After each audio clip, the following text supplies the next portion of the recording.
Hello, hello, hello. And I must first apologise for my tardiness. It's now 8 minutes past the hour. It's supposed to start at 4 PM. It's actually started at 4:08 PM. Little teething problems with the old stream. This week, I just want to create a game. So, and I also want to introduce some other elements as well. Maybe in future feedback we can sort of work out how to do it better. But often was the case when I was answering questions on the chat that you didn't know what the question was. I just give you the answer verbally, but because I was reading the question on another screen and it was never actually transmitted to the video, you never actually heard it or read it. So what I've actually done, just for kicks, is brought up the Twitch screen. And as you can see, we've got Flash failed to load, please contact support, Twitch TV with error information. Sorry we were unable to connect to chat, reconnect, welcome to chat room. So hopefully I can go, hello, is anyone there? And hopefully we can get some messages in. And so you'll be able to see what questions I'm actually answering because I will actually switch to this chat. I think there probably is a tool, a Twitch tool, where I can bring this chat information sort of as a pop-up on my desktop, which will be pretty cool. But until that happens, yeah, we'll see how it goes. So I'm just going to create a game, and I dare say we could maybe edit this video and cut this waffle out, or you can keep it because it's all very entertaining. Haha! I've left it on this page just to see what actually happens, and we've actually got someone saying, yep, hello, so great. Everyone can hear me, the chat works. I'll bounce back to the chat from time to time to see if there's any questions, or you want to see something very specific. So yes, very good. Good morning, and I shall get started. Let's ramble. So let's start with a blank screen. I see I was just doing a little bit of doodling. So I'm going to try and cover some areas that you've not seen before, because I think we've done about 13 broadcasts, and we've made a couple of games here and there. I'm going to see if I can explore some areas that we haven't really touched on. So the first thing, the first menu item, File, New Random Level. Now what this would do is generate this. It's called Diamond Square Algorithm, which is the techie way for describing an algorithm where you make hills, and this formation is completely random. So if I do it again, new random level, and there's a cap as well. Once the random generation gets below a certain value, it flattens it out for what I would call sort of, there's a sea floor sort of thing. So as you can see, you've got some hills and then some flat areas, and that's what we're going to use. We're going to set our game on a hilly thing because we've not done it before. So I'll move up to about here, show you some of the things. Let's say we go to level mode, so we can flatten out sort of an area here. And let's imagine we start off at this part. This is where our game starts, and we have to get over to some mystical kingdom over here. So the stored level mode, and what that does, it remembers the height that you was painting here, you see. So you've got the opportunity to reproduce that height somewhere else, and my guess is you won't be able to get up there, you see. That will be difficult to get into this sort of compound, but I'm not going to rely on that fact because it's actually quite possible to do some super jump or flying or what have you. So just to make sure you can't get into this until, say, later in the game, I'm going to make some fences or some walls. So I think we've got some fences in the scenery. Yeah, we've got some here. We'll go for something big. Maybe there you go, the barbed wire fence. I think what we can do is the snap tool, which is pretty cool. So we press B and B again. Sorry, it's just one B. So that's snap mode, and then you should be able to rotate and then click them all together. So I hold down Shift, and then it can all click nicely together. get a bit closer actually. Do a better job of it. Now I bet you're wondering, why is it not offering up the fence perfectly lined up, you know, with the poles? The reason, if you look really close, you see that bit of barbed wire that overhangs? Well, that actually defines the extents of the entity. That's the real edge of the entity. Now what you could do, if I delete that and show you another fence from the section, we've got this one, chain link, which has no such barbed wire. So were we to make a fence out of this one, the first one, just offer it straight up like that. Look at the second one, third one, it connects up much nicer because there's no barbed wire artificially inflating the size of the bones. Let's just rotate a little bit more. And then we carry on in the same vein. Maybe rotate a bit more. And the idea is you can't get into this place until later in the game. And I bet you're wondering, well, how can you actually get in if you've sealed it off? There's just no way for the player to get in, even if they can get up this huge hill. Well, I'm going to show you that. Now, it's like as usual with these videos, completely unrehearsed. So it's going to be interesting to see how I solve this. There's a little bit of a gap there, so I'm just going to find some big statue to block it off. There you go. And just to sort of define the area, I'm just going to paint some moss. Just to say this is a special place. And I'm going to put a building in it. Maybe, what have we got buildings wise? Let's say the church. There you go. Nice big thing like this. And so we don't get carried away too much. Oh no, I've decided I'm going to get carried away. I'm also going to hold down shift and create a moat around as well. So, and what you can do for make it deep, if you just keep going like that, it'll remember the depth, and then you just use the this tool which does that, and then if you use that, it remembers that height, and you can just very quickly create a huge impassable moat. That's one of the advantages, if you could call it an advantage, in not allowing swimming in this version. You can actually create completely impassable barriers. So there you go, it's an island that if you wanted to, you can maybe do a bit of sand or something just around the edge, just so you've got the edge of the water. Of course, you'd spend a lot more time than me doing this sort of thing. I just wanted to show some of the mechanics rather than some of the aesthetics, which does take time if you want to do it properly. So there you go, my impromptu island, and like I said, we're going to start here, so I'll just put a start marker there, face that way. As always, let's save it. Let's call it something like Lee's World. Or one.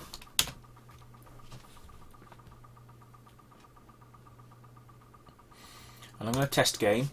So basically the idea is just to run around, see what kind of landscape we've got, see what kind of obstacle we have to overcome to actually get into that compound.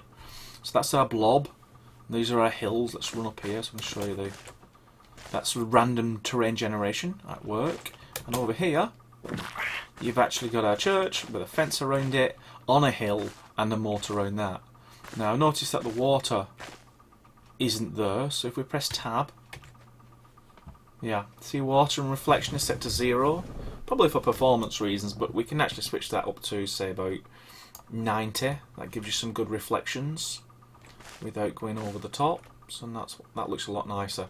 And whilst we're here, I can show you some other things that maybe I didn't demonstrate before. You can change the sky, so I'll choose a nice red sky, get a bit of mood.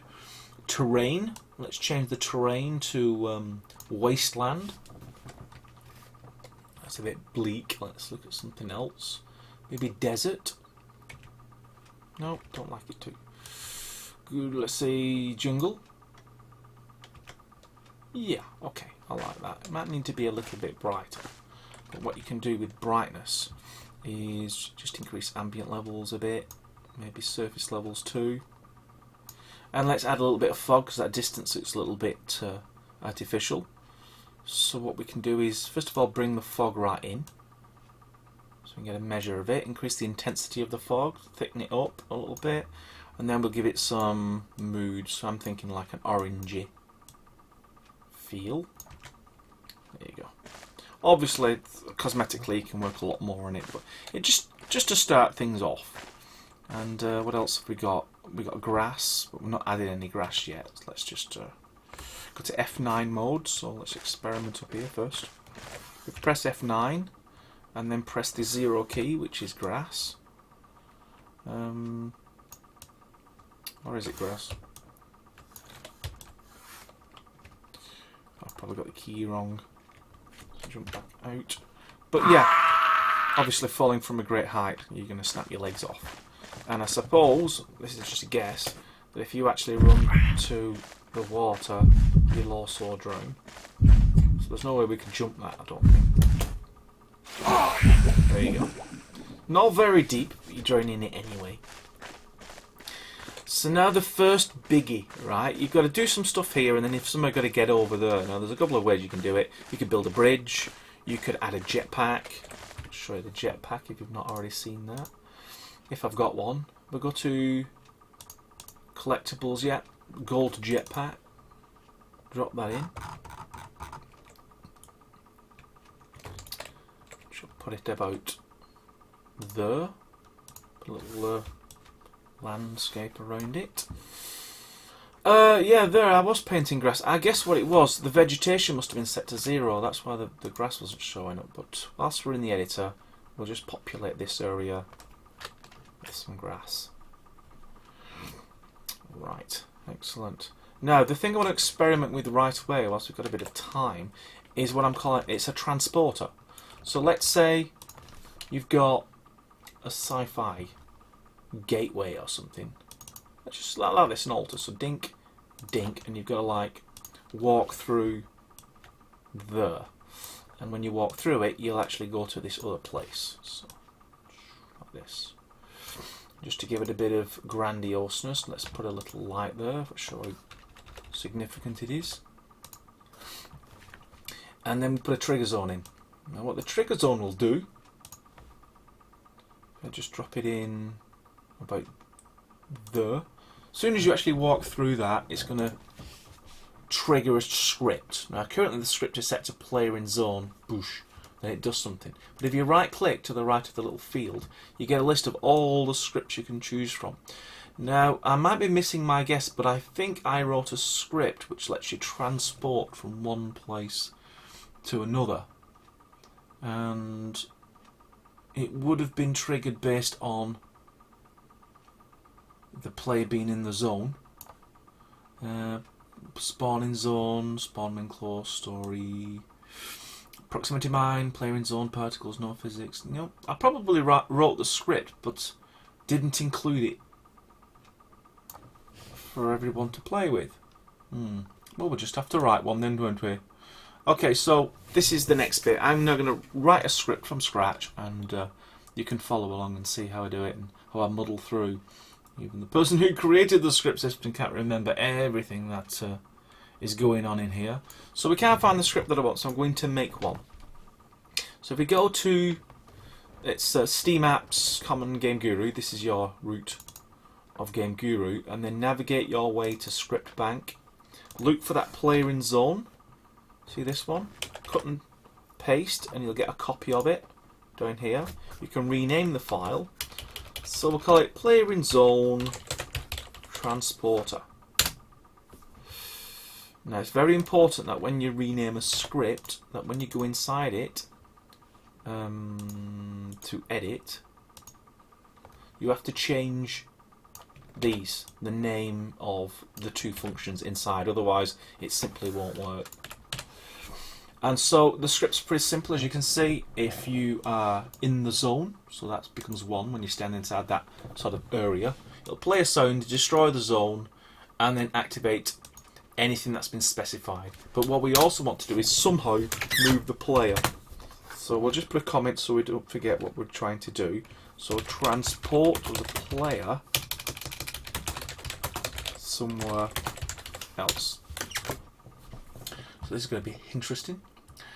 Now I don't specifically know all the commands as well because it's been a while, so I'm going to show you what I do, which is open up global.lua. Now this is all the constants and all the variables and then all the functions that you can actually do. And what you can do is, because we're adding this to this all the time, every time you want to kind of find out what the very, very latest commands are, just browse through this global.lua. And we've got jump to level if you use jump to level. That's actually going to jump to new levels. That will actually leave this entire level and actually go to another level that you may have created. So that's not what we're after. We actually want to move the player. Looks like we can freeze the AI, we can freeze the player. Cool, so if you get like a weapon which will stun you, you can actually freeze the player for a bit. You can find out whether the player's got a visibility flag set. These are entity-based ones, so spawning, activating, transport to if used. Maybe that's the one. It'd be interesting to see what that actually does. So let's find out. Let's just use it. So what you do, you cut and paste. Remember the parameters, very important. You see the E, and sometimes there's a V. Those are the number of parameters that you need to specify.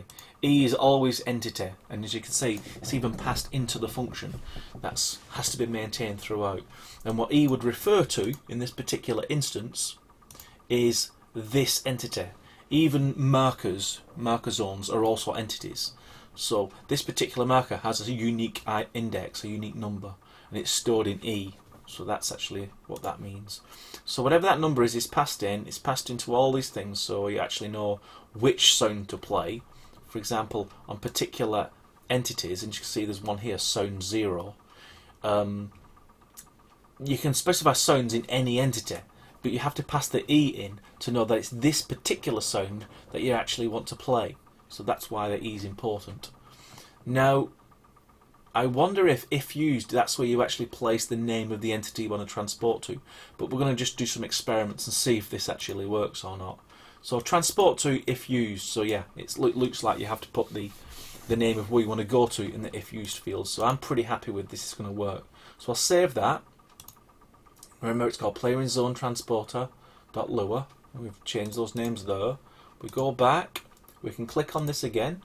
Scroll down to player zone, and there it is. We're going to transport LUA. So we select that, and we click apply. No, before we click apply, let's come up with a name, the place we're going to go to. So let's call it the pad. 6 characters, all lowercase, the pad. And in fact, we'll copy it into our clipboard so we don't have any typos. Now click apply changes. So the idea is when the player runs into this, it'll transport the player to an entity called the pad. And the pad, in this particular case, it's going to be over here. And the entity, I think, could be anything. I think it's really just going to use the position. So just to keep it nice and clean, we'll just drop in another trigger zone. And when you go into properties, you'll see it's already got a name, trigger zone. We're going to replace that with the pad. So that's the position you're going to transport to. As for script, don't really need to run anything at this end. You might want to like trigger another sound effect. That might be pretty cool. In fact, that's what we'll do. So we'll keep player in zone. Remember, this is the original one before we modified it, so it's not been affected. And then we'll have a nice sound effect to greet you when you get here. Maybe flap, whatever that does. I think it's a flapping sound effect. So we click apply changes, and there you have it. Let's have another light in there, maybe a green one, like so. And now, of course, is the moment of truth. We'll save, always save, and then we're going to run through those posts, and in theory, you should just be able to materialise out on the island. And of course, complete guesswork that this is the right command. But I think it's self-explanatory. Transports to. Can't imagine what else it's going to transport. So we'll grab this jetpack anyway, because it's fun. And then we can put it away by pressing, I think it was H. No, it was J, wasn't it? Yeah. J to hide and show your jetpack. And we're going to run through this thing now, and we should transport all the way over there, in theory. So there you go. In fact, the flapping was actually quite appropriate because this idea of sort of furling wings. And you can see that's where we started off, and now we're in here, and we can't get out. So now you've got the idea of being able to transport from one part of the map to the other, and you're not just limited to one. You could actually you could do it again. So let's zoom out a bit, and from here maybe there's some other secrets, like we'll get a big bit of water like that, and then we create another little island there, like so. We'll put another trigger zone on it, like that. We'll give it a name. Let's call it the pad 2, and then we click apply changes. So that's where we're going to go to, and then maybe you have to go inside the church to discover where you're going to, the next transporter pad, as it were.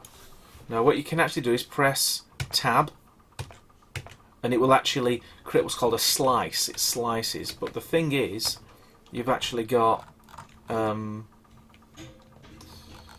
ability to adjust that slice itself. But I actually can't remember what the key was. So if you press F1, you've actually got all the keys that you can currently use. And if you look for tab, which is in test game, call up metrics for frame rate. Yeah, we want the editor. So where are we? Yeah, increase speed of zoom and draw distance when you hold down shift, and draw distance, extend draw distance. Okay, so it must be holding down shift whilst doing the zoom thing. So let's try that. Into F1, obviously. Make sure that's like that. Pull down shift. It seems I'm just zooming in and out. Yeah. Oh yeah, shift was replaced, wasn't it, for make it faster and slower. I suppose no, draw distance was in the test game itself. That's what it was. It's actually finding out how to get inside the church using the slice. So for me, remains a mystery. I'm sure someone will be able to put on the chat which key it is. Maybe help me out here. So we're going to put in a trigger zone, like so. And you can then change the script. Oh, right. This is one thing you need to notice. When I clicked on that, you thought I actually clicked on the zone. I didn't look. I clicked on the church, which can be quite confusing for people who, want to edit stuff inside. What you can do is press the lock button. You press the lock, and you notice it's sort of made the church part of the background now, which means anything else you click is actually what you're interested in. In this case, it's the start marker. So as you can see, we can now do what we needed to do in the first place, which is edit the zone, so it fills up this sort of antechamber, and then go to properties. As before, we changed the script to point to our new one, player in zone transporter.lua, and then the if used, it's the pad 2, which takes us to the next one. And maybe we'll do a sound effect as well, like let's start some music. Battle. Maybe there's an enemy on this island. So there you go. And if you want to know how to undo the lock that we put on the church, you see, we can't click it for nothing. All you do is hold down shift. Then it instantly pops back as soon as you hover over it. So that's how you can edit that. And just for a kick, we will add some enemies onto this island. So let's have someone like a combat mutant, and we'll have 1, 2, 3, 4, 5, 6, 7, 8, 9, 10, 11. That should do it. Nice evenly matched game, and you started there, like so. There, excellent. So let's save that. Press G to go back down to top-down mode. Gives you a bit of a view straight down. Press save. Then we're going to do test game and see if our double jump trick works. And just to get out of hot water at the end, I'm going to get that rocket pack again. So as we all know, a game comprises of a beginning, a middle and an end. So you could imagine the beginning is maybe collecting some weapons at this stage and just getting familiar with the story. And then maybe some character says, you know, go to this special place and cast a spell or something. And then you can actually walk through this magical door, which takes you to bush. And maybe this is where you start fighting. So there's some enemies scattered around here, so you can battle your way through and eventually get inside this building. And then once you've survived that, and then when you go to the altar, which will put some furniture at the front of this church, that should, in theory, take you to the almost certain death situation. Looks like they had a rocket actually, so we have to do it again. Go through. Now, this is very useful. Useful that I go through this process actually unscripted, because you can actually see the things that you might encounter. You notice it's not working anymore. So basically, there's a couple of things you can do. One, you can actually put a checkpoint at the end. So when we get to each section, what you can actually do, there's something called, here it is, player checkpoint. So all you got to do is drop this thing next to it and then encompass it. So just drag its little stars out, and then you can cover the place like that. So the idea is when you get to this point, it will remember that you was here. And so when you start again, you don't have to start right at the beginning of the game. You can actually start back at this location, which is very useful if it's a particularly large level. And the arrow that you can see, if you move that around and then press R, this is the direction you actually look at when you respawn. So we'll have it maybe facing the church a little bit, like that. Now that's not the only solution, because the reason that didn't work a second time is, remember in the script when it actually said a destroy. Now you probably don't remember it, so if I show you our script again, you play the sound, you destroy the entity. That means you're destroying that zone. It won't exist after this initial run. You activate whatever is specified and if used, which I think is not really necessary, so we don't need that. We can get rid of that one. And save. Always remember to save your scripts. And then it transports to the wherever if used is specified. So destroy bracket E, kind of we don't need that because we want to keep using these zones. So we'll comment it out for now. We'll save that, and then we're going to try our game again. But before I do, I just want to make it a little bit more interesting by adding one or two buildings. And we've actually got a few extra pieces that we could use. Maybe, yeah, I'll take something from the asylum. Maybe this sort of thing. There's some rotations, something like that. Completely crazy, but you know, for doing a really nice level, it takes a lot of time and effort, and I really just wanted to show you the principles of things rather than spend ages just editing one kind of glorified scene. So there you go, that gives you some idea, and maybe you can put in a character, but a friendly one. So let's say we add in Uber Soldier Red, and you can drop him in around here, and then you can set him to an inoffensive script. So currently he's set to, you know, soldier, he's going to try and shoot you. But what you can do is just set him to something quite innocent, like neutral. Just set him to AI neutral. He won't try and shoot you now. So we can save that, and then run the test game. So you can imagine if we wrote another script and associated it to the character. So instead of AI neutral, we could do something like have a conversation. and he could actually tell you that you have to go to those gates in order to go to the next world. Because right now, you think, oh, I rocket pack my way there.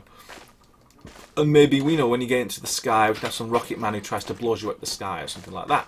So obviously this is the wrong solution. So you go up to him, you could say some words, and then you can go through here.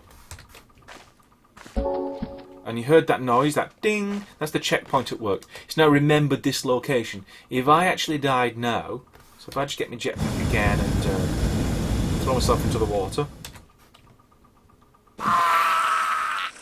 So I actually broke my legs and I joined all at the same time. I've started back at this location instead of that all the way over there. And if we run through into the... and run for it! It didn't last very long at all. But you see, I'm back here, and if I do it again, remember we got rid of the destroy command, so now the zone still exists.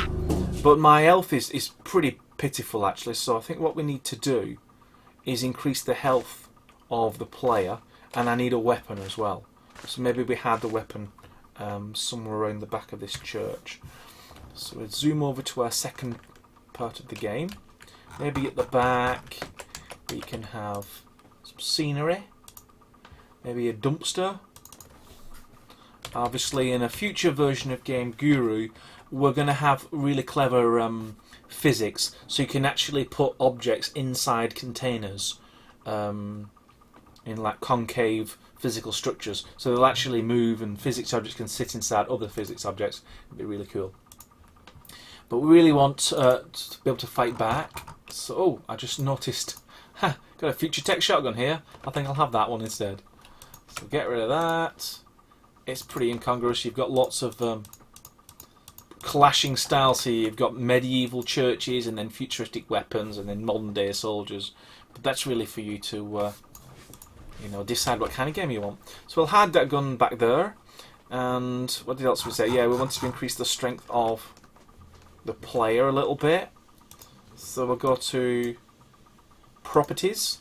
What do we start off? A health of 100. Well, that's probably why. Let's make it a health of 500. Gives ourselves 5 lives.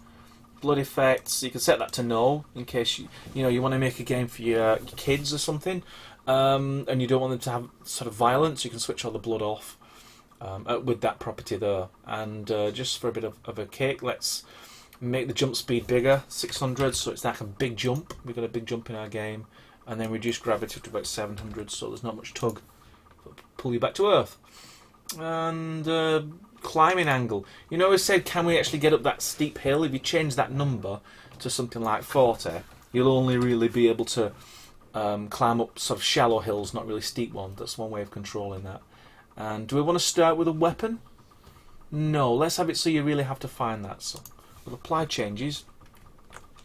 I suppose I could show you how to do a script so we actually talk. So a really simple one.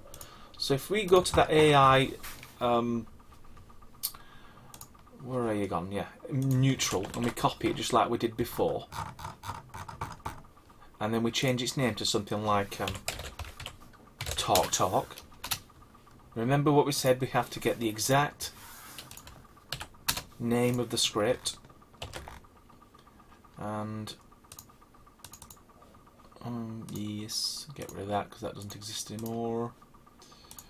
So it's talk. Remember, you've got to replace the function names so it reflect the file name. So save that. So what does this do? Sets the character unarmed, so it just stands there. When the player gets within 200, it looks at the player. So very simple script. And what we're going to do is when you get within 200 units and you need the player, then you can do something like this. Prompt. Now again, I can't exactly remember the parameters, so it's a good idea to use the global.lua, which tells you kind of what every single command is. There it is. Prompt, it's just a string. What else have we got here? Prompt local. That actually puts the text over the entity, which I think is more appropriate for what we want. So it's a E and then a string. So we go prompt local, E, comma, and then hello. If you want the magic door, it's over there. So that's what he's going to say all the time. So that's that. So if we go back here, we select him, we select his properties, we go to main, we change his script to talk, and then apply changes. Equally, you can trigger a sound, and you can see here you've got sound set and sound 1. You can actually put some WAV that you've recorded, like hello, and you can put that there, and then it'll actually play that. And more complicated scripts could give you more complicated conversation engines. But maybe that's for another time, another broadcast, if you want to know how to create conversation engines in Lua. So you can have characters that can talk to you and give you quests and stuff like that. Obviously, again, in the future, we're going to make that super, super simple, but you won't need to script. You just have to enter some questions and answers in a little table, and then it will all work itself out for you. But for right now, you pretty much have to use scripting, which is pretty powerful thanks to Lua. We'll take our jetpack, we're going to hear this guy, and there he is. Hello, if you watch the magic door, it's over there. Thank you very much. Obviously, his text at his feet isn't too appropriate, so maybe we need another command to budge that text up to his head or something, or in a speech box would be even better. So we run through here. So we get to the middle part of the game, we run to the back, we collect our monster weapon. So we only had one ammo thing, so we'll collect all that, we'll reload. And now we're ready to do battle with 500 health, 5 lives, and a really kick-ass weapon. So I'm going to go to the stage. Yes! I'm still losing health though, so I might not be able to do this in one go. No, I definitely won't. So we'll try again. Oh, we'll reload first. So then this introduces the concept of game difficulty. Staging your game, so you got the right amount of weapons at the right amount of time during the game, but you don't make the enemy so overwhelming that it's very frustrating. You want to gauge until your players get better and better as you go further and further from level to level. As you can see, the game I made I'm not very good at, but I'm going to get there in the end. 2-1. And because I have many lives, I should be able to... Aha! There you go. Did he drop a weapon? Yes. Collect all their ammo. And then this could be the end of the game, and I bet you're wondering, well, how do you do it? How do you get to the end of the game? Well, that's the simplest thing in the world. From the island. Where's my island gone? There it is. We can create a little bit of a jut out, like so. And then you can use the wind zone, which is this orange thing. Make it a little bit bigger. And then all you got to do is follow the path, which will draw a little path like this. And when you get to into that, then boosh, you actually complete the game. And if you've got another level, it will load that, etc., etc. So there you have it. Let's just zoom out so you can see the whole creation. Yeah. So it's all right. It looks terrible, but you get the idea. Beginning, middle, and end, and how to create your own scripts and create a few rules, and even how to make characters talk in a limited way. So I'll just save that and then switch over to the chat. See if anyone's got any questions. Looks like I'm doing well. So only one question. How is the development of Game Guru going? Any planned updates in the near future? Going extremely well, actually. Extremely well. And we've almost finished the C++ conversion. Just a few little tweaks, but we've got where we want it to be. It's completely converted. On my side, which is what I've really been absorbed in, is the DirectX 11 stuff. And there's a possibility, only a possibility, mind, that I may be able to retain DirectX 9 compatibility. That means we don't have to drop support for XP, and we don't have to create any last-minute versions, last-minute binaries. So people with XP can continue to use the operating system and get the updates. So that's sort of the direction I'm leaning in to make sure that, you know, we cater for as many people as possible with Game Guru. And right now, I'm in a good place. I've actually got a model loaded, textured, shader written for it, running at something like 2,800 frames per second. But don't read anything into that. That's just a kind of an empty scene. But with all the loading of the geometry, textures, tangent data, the bone structures, the weights, all that kind of stuff, normals, light calculations, and texture assignments inside the shader. I'm having to learn GLSL. I know HLSL backwards, it's the DirectX shader language. Now I have to learn GLSL, so I'm doing a bit of relearn as well.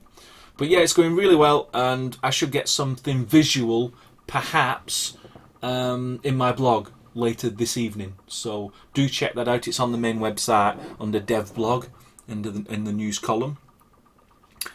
Just reading through, as you can see from the video, you can read along with me.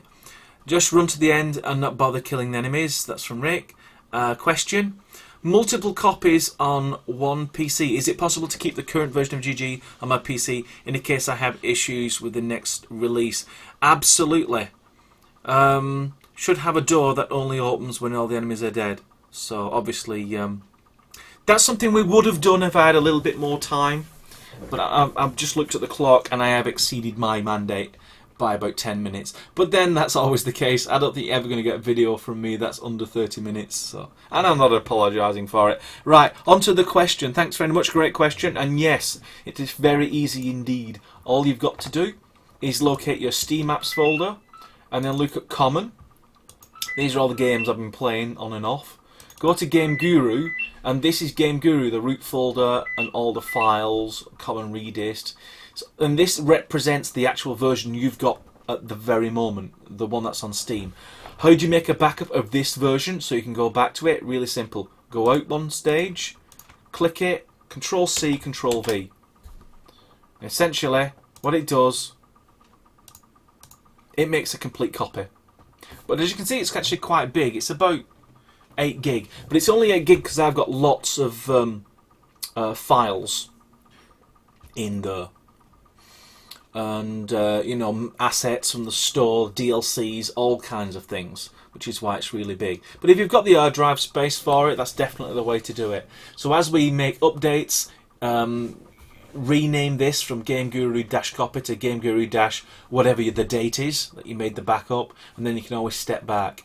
And because all your project files are actually inside, you see, they're inside Level Bank, you can even make backups, of your project files at that particular moment in time. So you can back up Game Guru and all the project files as well. So it's a very handy thing to do when we're releasing updates that may or may not break your current project. And the next major update, the one with the performance improvements and the new DirectX 11 stuff, I would almost absolutely insist upon the idea of making a backup before you run the update. So it's a good question. So I'm just checking the chat now. No more questions have appeared, which is great, because it'd be nice to kind of end the video on a high note and not run over the hour, which I don't really want to do. So thanks very much for listening. I hope it was enjoyable and informative, and you got to see a little bit more of Game Guru. As usual, send me an email or post on the forum if you want me to talk about something specific. But my gut feel is I think I'm going to go more into showing you how to write a conversation engine in Lua, because I think that'll be very interesting for you to see. And maybe also how to put graphics on the screen so you can actually have a speech bubble for a character and stuff like that. All these things you can do, you just need to have a little bit of time sitting in Lua writing some scripts. But it is the most powerful way of doing it. So that's it from me. I'm going to switch over to the website, and then I'm going to see if my key works, which will automatically tag to my splash screen and give you a nice little outro. And until next Wednesday at 4 PM, I'll say goodbye, and thanks for listening.